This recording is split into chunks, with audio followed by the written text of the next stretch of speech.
Toy Engineering Japon kompaniýasynyň prezidenti, baş ýerine ýetirici direktory, wekilçilik müdiri Eiji Hasaini duşmagy watap kabul eden üçin döwlet başçylarymyza hoşallyk bildirdi. Hemde ýurdumyzda saparda bolmagynyň çäklerini halkara bitaraplyk güni we Türkmenistanyň hemişelik bitaraplygynyň 30 ýyllygyna nasibetli bayramçylyk dawralaryna gatnaşmagynyň özü üçin uly hormatlygyny aýdyp, hormatly prezidentimizi şanly seneler bilen tüýs direktoryny gutlady. Şeýle hem işegur, hormatly prezidentimizden şu ýylyň aprel aýyna Ýaponiýa Amara arşan saparynyň dowamyna Expo 2025 bütün dünýä sergisinde Türkmenistanyň milli güni münasibetli dawraly çäherelere gatnaşmagynyň hemde saparyň çäklerini geçiren ýokary derejedäki iki taraplaryň duşuklarynyň ähmetini bellädi. Hormatly prezidentimiz halkara paragatçylyk we ananşmak gili, halkara bitaraplyk güni we Türkmenistanyň hemişelik bitaraplygynyň 30 ýyllyk münasibeti geçirilýän halkara forumuna gatnaşmaga gelenligi üçin işe minnetdarlyk bildirdi.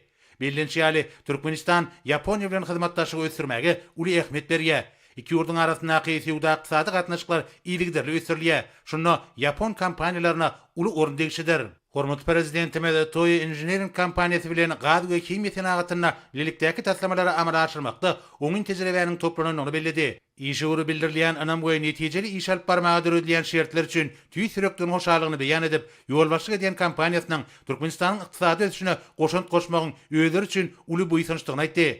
Duşun ahyrynda hormatly prezidentimiz ýödara beýiklikli hyzmatdaşlygyň mundan meýlekde ösüriljekdigini anam bildirip, Toy kompaniýasynyň ýolbaşçysyna üstünlikleri arzu etdi.